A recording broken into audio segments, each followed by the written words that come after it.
Republic ഡേയോടനുബന്ധിച്ച് competitive ക്രാക്കറിൽ സഹകരണ ബാങ്കിന്റെ എല്ലാ കോഴ്സുകളും 20% ഓഫറിൽ നിങ്ങൾക്ക് ലഭ്യമാണ്.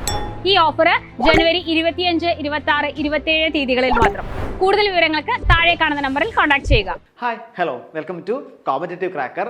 കോമ്പറ്റേറ്റീവ് ക്രാക്കറിന്റെ പുതിയൊരു വീഡിയോയിലേക്ക് സ്വാഗതം.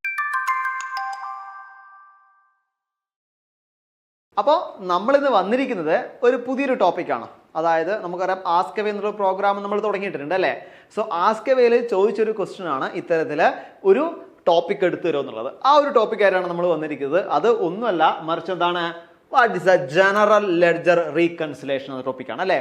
ജനറൽ ലെഡ്ജറിന്റെ റീകൺസിലേഷൻ ആണ് നമ്മൾ ഇന്ന് എടുക്കാൻ പോകുന്നത്. നമുക്ക് നേരെ എങ്ങോട്ടേക്ക് പോവാം? ക്ലാസ്സിലേക്ക് പോവാം.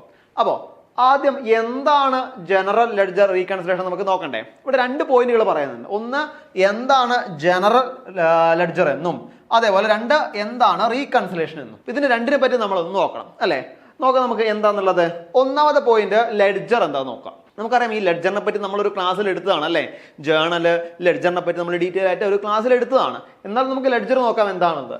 Ledger in accountancy means A book in which accountants note down details of transaction അല്ലേ. നമ്മൾക്ക് നമ്മളെ ബിസിനസ്സിലേക്ക് വന്ന ട്രാൻസാക്ഷൻസ് നമ്മൾ എഴുതാൻ വേണ്ടിയിട്ടാണ് പ്രധാനമായിട്ടും എന്ത് ഉപയോഗിക്കുന്നത്? ലെഡ്ജർ ഉപയോഗിക്കുന്നത്. ലെഡ്ജറിന്റെ ഫോർമാറ്റ് ഒക്കെ അറിയാമല്ലോ എല്ലാവർക്കും അല്ലേ. ഡേറ്റ്, പെർട്ടിക്കുലർ, അതേപോലെ തന്നെ JF, എമൗണ്ട്, ഇതേപോലെ അപ്പുറ ഭാഗത്ത് ഉണ്ടാവും അല്ലെ. ഒരു ഡെബിറ്റ് സൈഡും ഉണ്ട്, ഒരു ക്രെഡിറ്റ് സൈഡും ഉണ്ട്. ഇതേ തന്നെ അപ്പുറ ഭാഗത്ത് എന്തും ഉണ്ടാവും, അവിടെ കറസ്പോണ്ടിങ് ആയിട്ട് ഉണ്ടാവും. അപ്പോൾ ലെഡ്ജർ നമുക്കറിയാം, അതിനെപ്പറ്റി കൂടുതൽ ഡീറ്റെയിൽ ആയിട്ട് പറയണ്ട. ഓക്കെ, ഇവിടെ നമ്മൾ പറയുന്നത് വെറും ലെഡ്ജർ അല്ല, മറിച്ച് ജനറൽ ലെഡ്ജർ എന്നൊരു ഫോർമാറ്റ് ആണ്. എന്താണ് ജനറൽ ലെഡ്ജർ? നോക്കാം. Is the book that records all the financial transaction conducted during business operations within A specific time period അല്ലെ.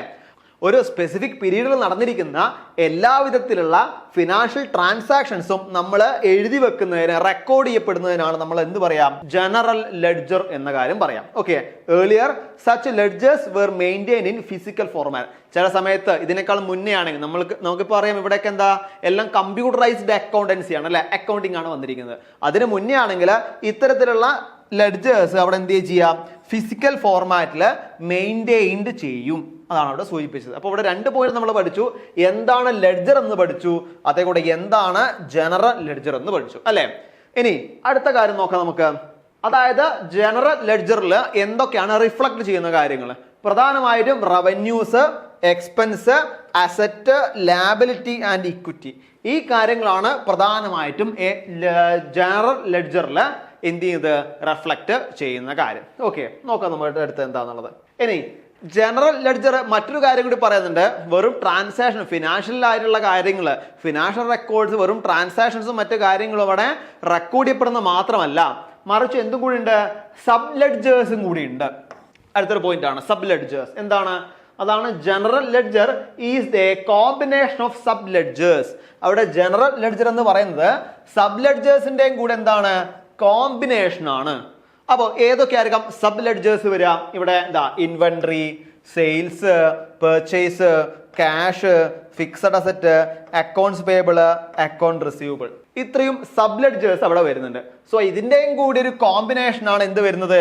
നമുക്കിവിടെ ജനറൽ ലെഡ്ജർ വരുന്നത് അല്ലെ. അപ്പൊ നമ്മൾ എന്തൊക്കെ പഠിച്ചു? ലെഡ്ജർ എന്താന്ന് പഠിച്ചു, ജനറൽ ലെഡ്ജർ എന്താണ് പഠിച്ചു, കൂടാതെ സബ് ലെഡ്ജേഴ്സിനെ പറ്റി നമ്മൾ ഇവിടെ നോക്കും. ഇനിയാണ് നമ്മൾ പ്രധാനമായിട്ടും മറ്റൊരു ഏരിയയിൽ പോകുന്നത്. എന്താണ്? ജനറൽ ലെഡ്ജർ അക്കൗണ്ട് റീകൺസിലേഷൻ എന്നുള്ള പോയിന്റിലേക്ക് വരുന്നത്. നോക്കൂ എന്താ അവിടെ പറയുന്നത്. ഇതാണ് നമ്മൾ പറയാനുള്ള പോയിന്റ്. നോക്കാം. Is the process to compare the general ledger with the sub-ledgers and ensure consistent accuracy in records of the transaction across the ledgers. നമുക്കറിയാം നമ്മൾ അക്കൗണ്ടൻസി ചെയ്യുന്ന ഒരാളായതുകൊണ്ട് തന്നെ നമ്മൾ ഏറ്റവും കൂടുതൽ അവിടെ നോക്കുന്ന എന്താണ്? ഫിനാൻഷ്യൽ ട്രാൻസാക്ഷൻ ആണ് അല്ലെ. ഫിനാൻഷ്യൽ ട്രാൻസാക്ഷൻ എല്ലാ ദിവസവും എന്ത് ചെയ്യും? ഇത്ര, നമ്മളിപ്പോ ഒരു വലിയൊരു കമ്പനി ആണെങ്കിൽ നമ്മൾ ഒരു ദിവസം ഒരുപാട് പൈസ അങ്ങോട്ട് പോകുന്നുണ്ടാവും, ഒരുപാട് പൈസ ഇങ്ങോട്ട് വരുന്നുണ്ടാവും, രണ്ടും അവിടെ നടക്കുന്നുണ്ടാവും. അപ്പൊ ഈ രണ്ടും നടക്കുമ്പോൾ 2 കാര്യങ്ങൾ നമ്മൾ എന്ത് ചെയ്യണം? അവിടെ കറസ്പോണ്ടിങ് ആയിട്ട് എഴുതി വെക്കണം അല്ലെ. പോകുന്നതും നമ്മൾ എഴുതണം, വരവും നമ്മൾ എഴുതണം, വരവും ചെലവും നമ്മൾ രണ്ടും എഴുതണം. ഈ 2 കാര്യവും അവിടെ കറക്റ്റ് ആയിട്ട് എഴുതണം. പക്ഷേ ഈ 2 കാര്യം എഴുതിയോണ്ട് കാര്യമില്ല.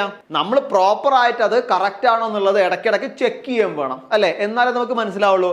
ഉദാഹരണം പറയുകയാണെങ്കിൽ നമ്മളിപ്പോ എംപ്ലോയീസിന് സാലറി കൊടുത്തു.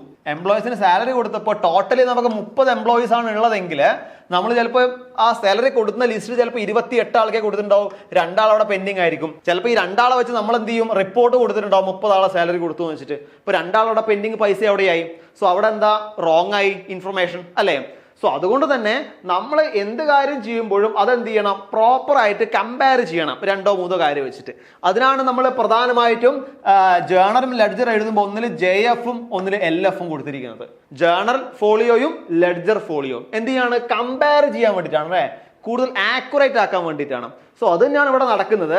ഇവിടെ ജനറൽ ലെഡ്ജർ അക്കൗണ്ട് റീകൺസിഡറേഷൻ എന്ന് പറയുമ്പോൾ നമ്മൾ ജനറൽ ലെഡ്ജർ അക്കൗണ്ടും എടുത്ത് സബ് ലെഡ്ജർ അക്കൗണ്ടും എടുക്കുക. 2 അക്കൗണ്ടുകൾ നമ്മൾ എടുക്കണം. ജനറൽ ലെഡ്ജർ എടുക്കണം, അതേപോലെ സബ് ലെഡ്ജർ എടുക്കണം. ഇത് രണ്ടും എടുത്തുകൊണ്ട് മാക്സിമം നമ്മൾ എന്ത് ചെയ്യുക, കമ്പയർ ചെയ്യുക. ആ കമ്പയർ ചെയ്യുന്നതോട് കൂടെ തന്നെ നമ്മൾ കൊടുത്ത ട്രാൻസാക്ഷൻസ്, നമ്മൾ റെക്കോർഡ് ചെയ്ത ട്രാൻസാക്ഷൻസ് ആക്യുറേറ്റ് ആണ് എന്ന് ഉറപ്പ് വരുത്തുന്നതിന്, നമ്മൾ കൊടുത്ത ട്രാൻസാക്ഷൻസ് ആക്യുറേറ്റ് ആണ് എന്ന് ഉറപ്പ് വരുത്താൻ വേണ്ടിയിട്ടാണ് ഇത്തരത്തില് എന്ത് ചെയ്യുന്നത്, ജനറൽ ലെഡ്ജർ അക്കൗണ്ട് റീകൺസിഡറേഷൻ ചെയ്യുന്നത്. അതാണ് ആ പോയിന്റ് വരുന്നത്. ഓക്കെ, നോക്കൂ അടുത്തത്. The aim of the general ledger reconsideration is to identify and resolve discrepancies in accounting records ledger. അതായത് നമ്മുടെ അക്കൗണ്ടിങ് ലെഡ്ജേഴ്സിന് ഉണ്ടാവുന്ന തെറ്റുകളും മറ്റു കാര്യങ്ങളൊക്കെ റെക്ടിഫൈ ചെയ്ത് കൂടുതൽ ആക്യുറേറ്റ് ആക്കാൻ വേണ്ടിയിട്ടാണ് ഇത്തരത്തിൽ എന്ത് ചെയ്യുന്നത്, റീകൺസിഡറേഷൻ ചെയ്യുന്നത്. ഓക്കെ, നോക്കാം നമുക്ക് അടുത്തത്. നമുക്കറിയാം CSEB എക്സാം അല്ലെ, CSEB എക്സാം അങ്ങ് വന്നെത്തി. ഇനി വിരലിൽ എണ്ണാവുന്ന ദിവസം മാത്രമേ നമ്മളെ മുന്നിലുള്ളൂ അല്ലെ. അപ്പോൾ സഹകരണ മേഖലയിൽ കൂടുതലും തുടർച്ചയായിട്ട് വരുന്ന ഒരു എക്സാം ആണ്. നമുക്കറിയാം ഒരുപാട് ആൾക്കാർ അപ്ലൈ ചെയ്തിട്ടുണ്ടാവും. അപ്ലൈ ചെയ്യേണ്ട ഘടകങ്ങളൊക്കെ നിങ്ങൾക്ക് അറിയായിരിക്കും അല്ലെ. അപ്പോൾ നിങ്ങളെ സഹായിക്കാൻ വേണ്ടി കോമ്പറ്റീറ്റീവ് ക്രാക്കർ ഒരു 30 day കോഴ്സ് ഇവിടെ സ്റ്റാർട്ട് ചെയ്തിട്ടുണ്ട്. അപ്പോൾ നിങ്ങൾക്ക് എന്ത് ചെയ്യാം, നിങ്ങൾക്ക് ജോയിൻ ചെയ്യാം. കോഴ്സുമായി ബന്ധപ്പെട്ട കാര്യങ്ങളും അതേപോലെ തന്നെ ഈ ഒരു ബാച്ചുമായി ബന്ധപ്പെട്ട കാര്യങ്ങളൊക്കെ അറിയാൻ വേണ്ടിയിട്ട് ഈ താഴെ കാണിക്കുന്ന നമ്പറിൽ നിങ്ങൾക്ക് കോൺടാക്ട് ചെയ്യാം. ഓക്കെ, അടുത്ത പറയുന്ന importance of general ledger reconciliation. നമ്മൾ ജനറൽ ലെഡ്ജർ റീകൺസിലേഷൻ ചെയ്യുന്ന സമയത്ത് ഉണ്ടാവുന്ന ഇമ്പോർട്ടൻസ് എന്താണ്, എന്തിനാണ് ഇത്തരത്തിലൊരു കാര്യം നമ്മൾ ചെയ്യുന്നത്, അതാണ് നോക്കാൻ പോകുന്നത്. ഒന്നാമത്തെ കാര്യം, it helps to company manage its financial with the highest level of accuracy and integrity. അവിടെ എന്ത് ചെയ്യുന്നുണ്ട്, നമ്മളെ കമ്പനി പ്രധാനമായും ഇവിടെ ചെയ്യുന്ന കാര്യം എന്താണ്, രണ്ടും കൂടി കമ്പയർ ചെയ്യണം അല്ലെ. സബ് ലെഡ്ജറും ജനറൽ ലെഡ്ജറും രണ്ടും കൂടി വെച്ച് കമ്പയർ ചെയ്യുന്ന സമയത്ത് അവിടെ നമുക്ക് എന്ത് ചെയ്യാൻ പറ്റും, നല്ല level of highest level of accuracy and integrity നമുക്ക് കിട്ടും ഫിനാൻഷ്യൽ ലെവലിൽ. അതാണ് ഒന്നാമത്തെ പോയിന്റ്. നമുക്ക് ബെറ്റർ ആയിട്ട് എന്ത് ചെയ്യാൻ പറ്റും, നല്ല രീതിയിൽ ആക്യുറേറ്റ് ആയിട്ടുള്ള കണക്കും മറ്റു കാര്യങ്ങളും നമുക്ക് കിട്ടും. അതിന് വേണ്ടിയിട്ടാണ് ഒന്നാമത്തെ പോയിന്റ്. ദെൻ അടുത്തെന്താ പറയുന്നത്, നമുക്ക് കൂടുതലും കാര്യം പറയുന്നു, അതായത് ഇത്തരത്തിൽ ജനറൽ ലെഡ്ജർ വെച്ച് നമുക്ക് റീകൺസിലേഷൻ ചെയ്യുന്ന സമയത്ത് ഗ്യാപ്പുകൾ, എറേഴ്സ്, അതേപോലെ എന്തെങ്കിലും മിസ്മാച്ചുകളൊക്കെ ഉണ്ടെങ്കിൽ അതൊക്കെ നമുക്ക് കുറയ്ക്കാൻ വേണ്ടി പറ്റും അല്ലെ. നമുക്കറിയാം സാധാരണഗതിയിൽ ഒരുപാട് ഡിപ്പാർട്ട്മെന്റ് ഉണ്ടാവും അല്ലെ.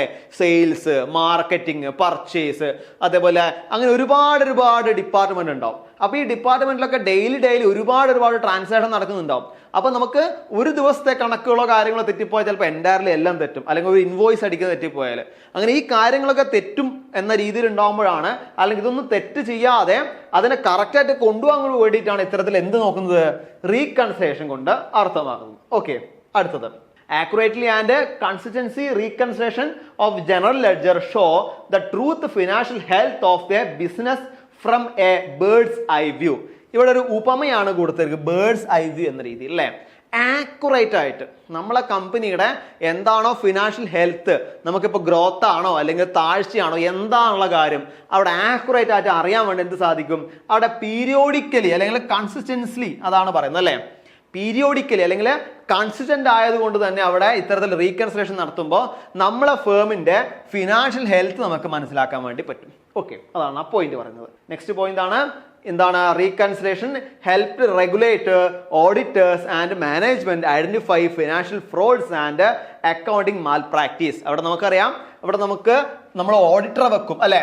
ഓഡിറ്ററെ വെക്കുന്നത് എന്തിനു വേണ്ടിയിട്ടാണ്, നമ്മളെ കണക്കും കാര്യങ്ങളൊക്കെ ശരിയാണോ എന്ന് അറിയാൻ വേണ്ടിയിട്ടാണ് അല്ലെ. നമ്മൾ ചെയ്ത് അതായത് അക്കൗണ്ടന്റ് എഴുതിയ കണക്കും കാര്യങ്ങളൊക്കെ ശരിയാണോ എന്ന് അറിയാൻ കൂടി വേണ്ടിയിട്ടാണ് ഓഡിറ്ററെ വെക്കുന്നത്. സോ അത്തരത്തില് ഇവിടെ നമ്മൾ റീകൺസിലേഷൻ ചെയ്യുന്ന സമയത്ത് നമ്മുടെ ഓഡിറ്റർ അതേപോലെ മാനേജ്മെന്റിനൊക്കെ മനസ്സിലാവാൻ പറ്റും എന്തെങ്കിലും ഫിനാൻഷ്യൽ ഫ്രോഡ് അവിടെ നടക്കുന്നുണ്ടോ, എന്തെങ്കിലും തട്ടിപ്പുകളും മറ്റു കാര്യങ്ങളും നടക്കുന്നുണ്ടോ, അതേപോലെ മാൽ പ്രാക്ടീസ് നടക്കുന്നുണ്ടോ എന്ന കാര്യങ്ങളൊക്കെ അവിടെ മനസ്സിലാവാനും സാധിക്കും. അപ്പോൾ ഇതൊക്കെയാണ് നമ്മൾ ഇത്തരത്തിൽ റീകൺസിലേഷൻ ചെയ്യുന്ന സമയത്ത് ഏറ്റവും ഇമ്പോർട്ടൻ്റ് ആയിട്ട് പറയാനുള്ള കാര്യം. അപ്പോൾ നമ്മൾ റീകൺസിലേഷൻ ആണ് പറഞ്ഞുകൊണ്ടിരുന്നത്, അതിന് ബേസ് ആണ് പറഞ്ഞത്. ഇനിയും ഒരുപാട് പറയാനുണ്ട്, എങ്ങനെയൊക്കെ നമ്മൾ ചെയ്യും, ഏതൊക്കെ തരത്തിലാണ് നമ്മൾ ചെയ്യുക എന്നുള്ള കാര്യങ്ങളൊക്കെ പറയാനുണ്ട്.